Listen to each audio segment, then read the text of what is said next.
Recipe also in description. Hello and welcome back. Today we will be making mushroom matar. As you can see, we have all our ingredients laid out. The first thing you want to do is to pluck out the stems or bottoms from your mushrooms, as we are doing. Or you can even chop them off. Second thing is dice the mushrooms into rectangles or cubes or squares. Next, in a mixer, put chopped onions and garlic. To this, also add tomato and churn. Next, in a kadhai, add this mixture. This mixture, add sabji masala. Don't add haldi.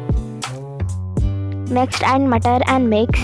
A little while later, add mushrooms. To this, again add salt and then water.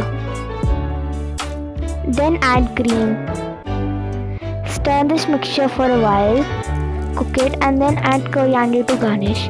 We hope you liked this recipe. If you did, please like and subscribe and share this video to all the people you think need to make this. Thank you.